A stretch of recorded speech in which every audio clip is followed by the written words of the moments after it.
Então, bom dia a todos vocês, né? Vamos iniciar aqui nosso caso clínico, para depois a gente discutir sobre a aula.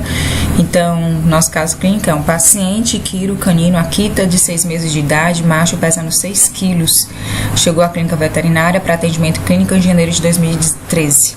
A proprietária relatou que o animal apresentava fezes hemorrágicas há vários dias, diminuição do apetite, estava mais quieto e percebeu que haviam surgido, manchas roxas no abdômen. Ao exame físico foi observada a presença de ectoparasitas, mucosas hipocoradas, pirexia de 40 graus, encontrava anoréxico, taquipneico, desidratado e tinha linfadenomegalia. O diagnóstico presuntivo foram feitos, hemograma desse animal, então ele apresentava um quadro de anemia, ele apresentava leucocitose, sendo os próximos capítulos para vocês, e no final das contas, esse animal tinha como diagnóstico erliquiose, tá? Então, partindo desse pressuposto, hoje a gente vai discutir um pouco sobre distúrbios da circulação. Quais são os objetivos da aula, ou seja, quais são os objetivos de aprendizagem de vocês? Definir distúrbios circulatórios, discutir a etiopatogenia desses distúrbios circulatórios, discutir os distúrbios hemodinâmicos, edema, hiperemia, embolia, isquemia e infarto, discutir os distúrbios de hemostasia, hemorragia, trombose e embolia e discutir a importância para o médico veterinário. Quando eu falo em circulação, eu lembro de alguma coisa. O que será que vocês lembram, né? Então, eu coloquei essas imagens para vocês. A veia, a artéria, o capilar, consequentemente a circulação. A pequena circulação, coração, pulmão, e a grande circulação, coração, todos os sistemas, voltando novamente ao coração. É importante a gente saber, gente, que a circulação do sangue e a distribuição dos líquidos no organismo, elas são feitas através do coração, através dos vasos sanguíneos e também através do sistema linfático. A gente não pode esquecer que o sistema linfático, normalmente a gente lembra da imuno, carreamento de células imunológicas, mas o sistema linfático também, ele é importante, por exemplo, para retirar líquido do intestício dos animais, que a gente vai discutir um pouquinho mais tarde. Então, depois da gente estudar os componentes da circulação, quais seriam as funções do sistema circulatório? Por que é importante a circulação para o animal, Tá? Então, e como faz isso, Ou seja, as artérias, elas conduzem o sangue aos tecidos, as veias, elas reabsorvem excesso de líquidos junto com o sistema linfático e a microcirculação faz as trocas metabólicas, tá? E é importante também a hemostasia. Mas o que é hemostasia, Porque vocês conhecem a homeostasia. A homeostasia é o equilíbrio do sistema, como um todo. E o que é hemostasia, gente? A hemostasia é exatamente o que mostra aqui nessa imagem, A gente tem um dano no vaso do animal, consequentemente, quem vem primeiro aqui para impedir o quadro hemorrágico são as plaquetas. Quando as plaquetas vêm os fatores de coagulação, forma essa rede fibrina que vocês estão vendo aqui, junto com o plug plaquetário, para que ocorra o quê? O impedimento da hemorragia, a saída do sangue. Então, esse é exemplo clássico de hemostasia.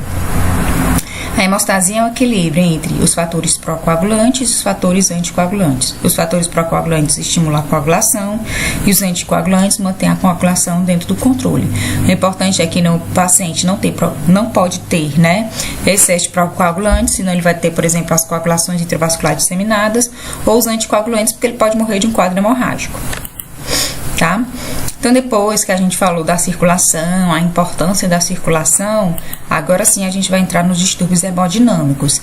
E esses distúrbios hemodinâmicos, eles podem ser caracterizados, ser classificados em algumas formas. Quando envolve alterações hídricas intersticiais, o distúrbio hemodinâmico a gente visualiza a edema. Quando envolve alterações no volume sanguíneo, a gente tem a hiperemia, hemorragia e o choque. E quando tem alterações por obstrução intravascular, a gente tem embolia, trombose, isquemia e infarto. Vamos começar pelo edema, Então, quando a gente pensa em edema, a gente lembra de quê? Aí, coloquei essas imagens aqui para vocês. Edema de focinho, papel brown, tá? Mas o que é o edema?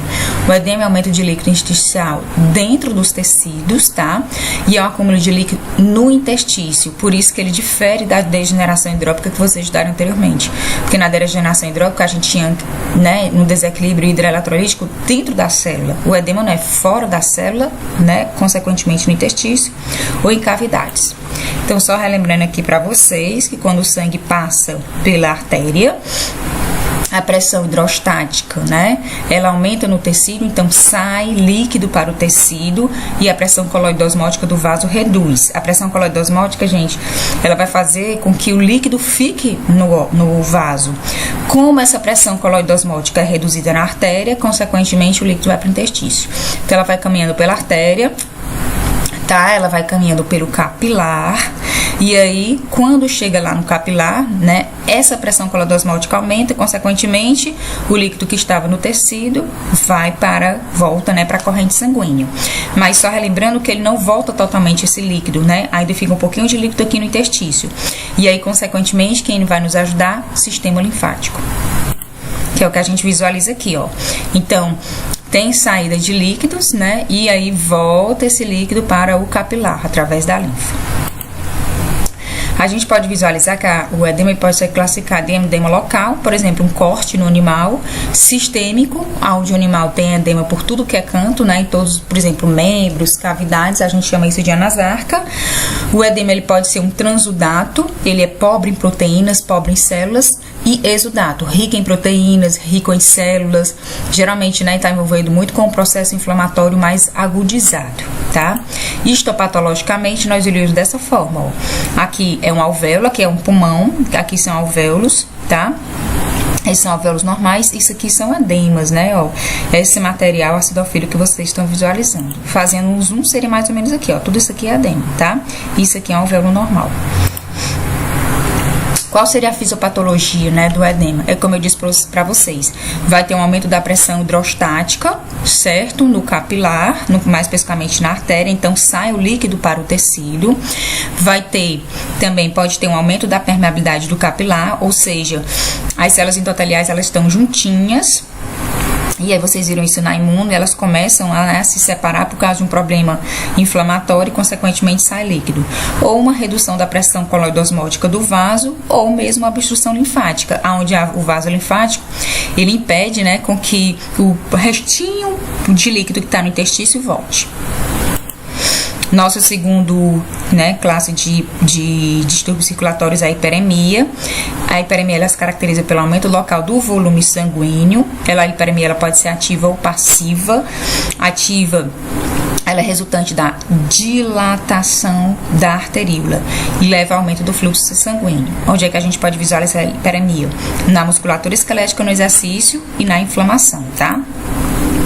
Como é que a gente vai visualizar essa hiperemia? Dessa forma, gente, tá? Ok? E como é que a gente vai, consequentemente, visualizar? A região vai ficar rosa intensa ou vermelha, porque é rica em oxigênio. E a região ela vai ficar o quê? Com hipertermia, ela é mais quente. A hiperemia ativa, gente, ela pode ser, né, fisiológica ou patológica. Fisiológica, por exemplo, né, em animais que fazem atividade física, então, consequentemente, nos músculos esqueléticos dele, teoricamente, vão ter hiperemia ativa. Na mucosa gastrointestinal durante a digestão, em pele em ambientes quentes ou na face frente a emoções, né, que é a famosa hiperemia ativa para quem é tímido, por exemplo.